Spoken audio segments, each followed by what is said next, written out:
Hello everyone. I'm starting speech at one, two, three. Yeah, I'm at the opposition team. We firmly regarded opposition team is exactly said. We have a division number one is a loan mechanism, a system where a student borrow money for education and must repay it after graduation with interest. This is not a scholarship or a grant. It is a debt. And follow the borrower, the borrower regardless for of a employment status or income after graduation. And number two, is the student most affected.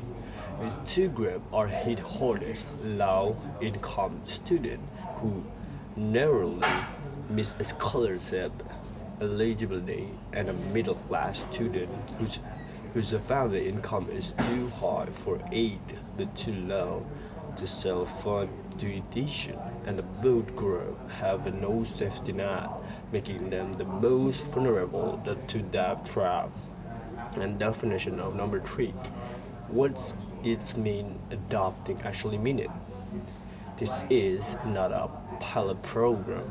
Adopting the mechanism mean embedding it systemically into Indonesia education framework, normalizing and borrowing for education and shifting financial responsibility from the state onto individual student. And we got a section 2, and a number 1 is the core argument.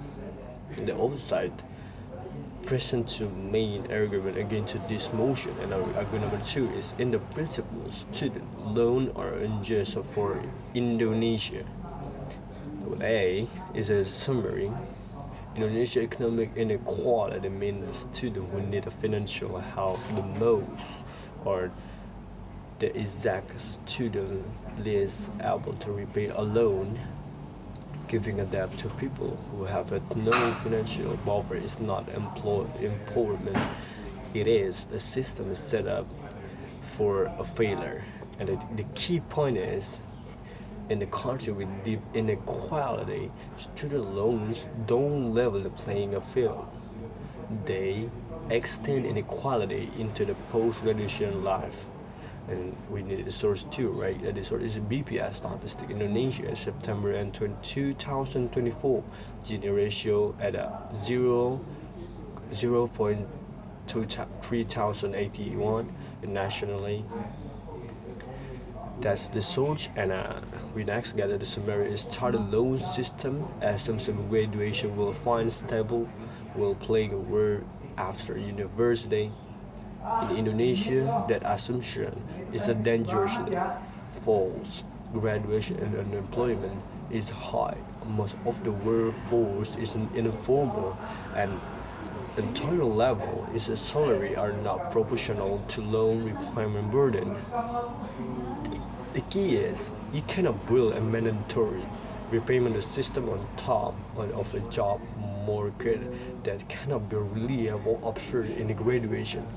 This source is have a BPS of February 2025.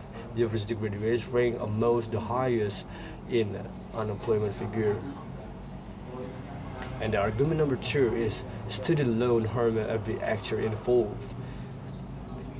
The students who graduate with debt are no longer free to choose career based on the passion or the purpose. They are forced to chase a salary, steering people away from the education, social work, and the art of the national scale. And the key is, a loan doesn't just cost money, it's just a choice. And we got a sort too, because a 2024 fresh graduate wage sit near the regional minimum wage or UMR. And argument number 2 is the burden doesn't stay with the student. In Indonesia, family culture and financial pressure rarely stays contained to one person. Parents who still sign loan share the risks directly. When the repayment fails, isn't just a student. whose credit is damaged. It is the entire household. The key point is student debt in Indonesia is not an individual problem. It becomes a generational one. A surge. And about the surge, Indonesia have investment.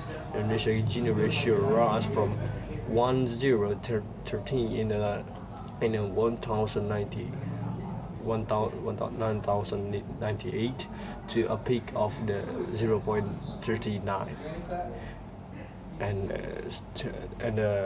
rule number two, where the student can just borrow, university can gain a financial incentive to raise the tuition fees because the market adjusts to a student can borrow and not they can generally afford.